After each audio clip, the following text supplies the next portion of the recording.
Stanley Weaver had traveled down from London on a slow afternoon train, which had reading on the way, and by the time he got back, it was about 9 o'clock in the evening, and the moon was coming up out of the clear starry sky over the house opposite the station entrance, but the air was deadly cold, and the wind was like a flat blade of ice on his cheeks.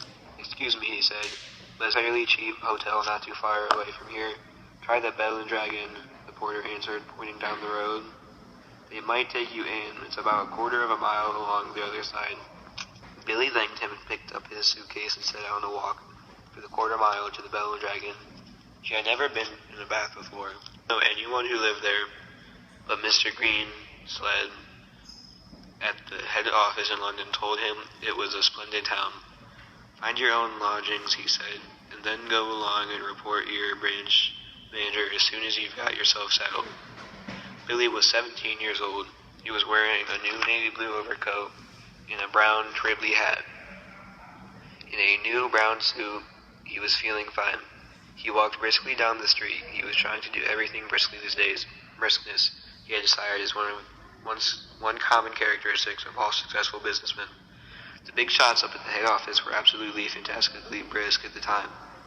They were amazing. There were no shops on this wide street that he walked along, only a line of tall houses on each side.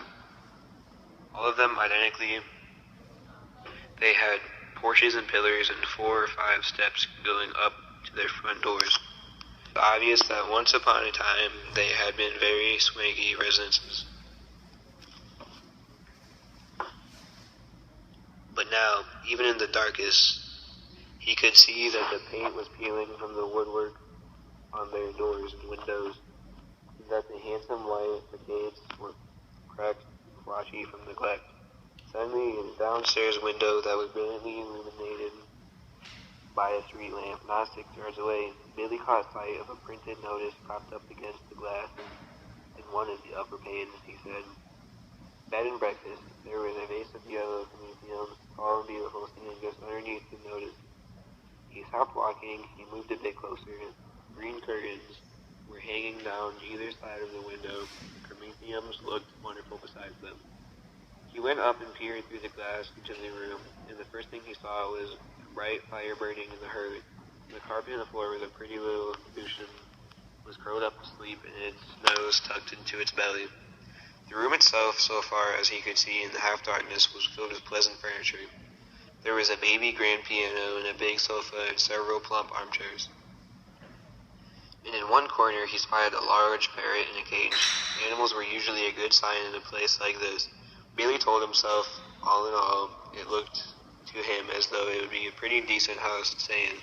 Certainly it would be more comfortable than the Bell and Dragon. On the other hand, a pub would be more. There would be beer and darts in the evenings and lots of people to talk to, and it would probably be a good bit cheaper too. He had stayed in a couple of nights in the pubs once before, and he had liked it.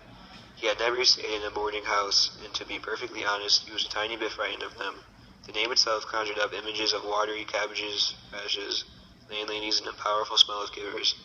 In the living room, after dithered out like this, the cold for 2 or 3 minutes, Billy decided he would walk up and take the Bell and Dragon. Before making up his mind, he turned to go, and now a queer thing happened to him. He was in the act of stepping back and turning away from the window when all at once his eyes was caught and held in the most particular manner by the small notice that was there. "Bed and breakfast," it said. "Bed and breakfast, bed and breakfast, bed and breakfast." Each word was like a large black eye staring at him through the glass, holding him, compelling him, forcing him to stay where he was and not walk away from that house. And the next thing he knew, he was actually moving across from the window to the front door of the house, climbing the steps that led up to it, and reaching for the bell.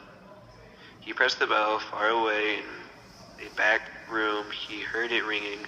Then at once, must have been a note at once, because he hadn't even had time to take his finger from the bell button. The door swung open and a woman was standing there. Normally you ring the bell and you have at least a half a minute's wait before the door opens. But this dame was like a jack in the box.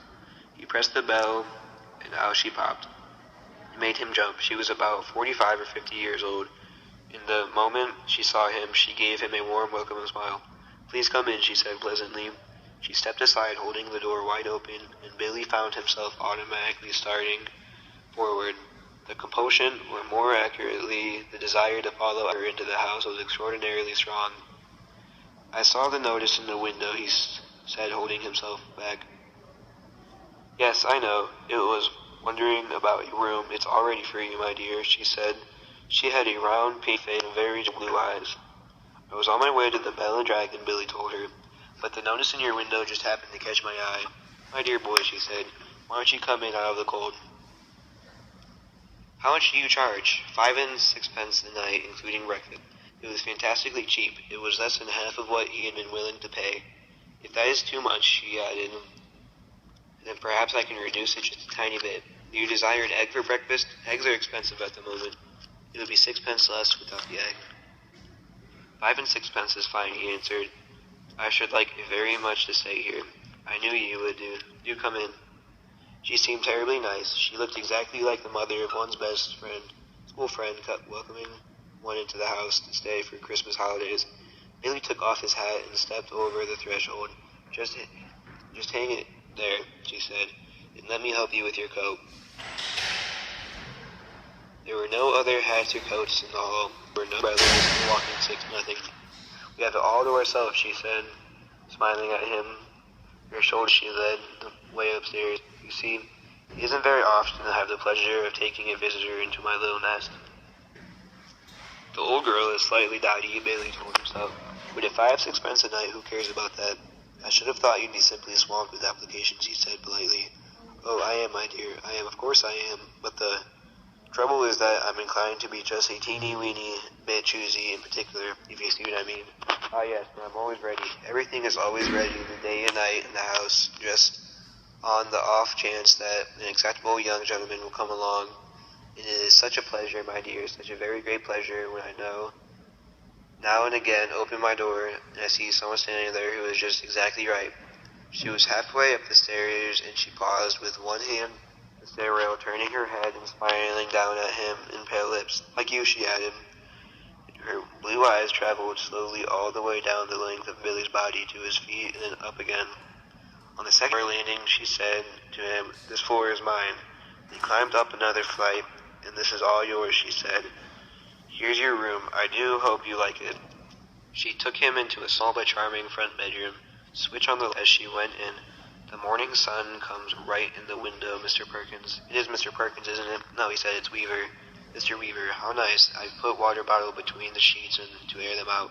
"Mr. Weaver, it is such comfort to have a water bottle in the storage bed with cleaning sheets. Don't you agree? And you may light the gas fire any time if you feel chilly." "Thank you," Billy said. "Thank you ever so much." He noticed that the bedspread had been taken off the bed and that the bedclothes had been neatly turned back on it one side, all ready for someone to get in. "I'm so glad you appeared," she said, looking earnestly into his face. "I was beginning to get worried." "That's all right," Billy answered brightly. "You mustn't worry about me." He put his suitcase on the chair and started to open it. "And what about supper, my dear? And did you manage to get anything to eat before you came here?" "I'm not a bit hungry, thank you," he said. "I think I'll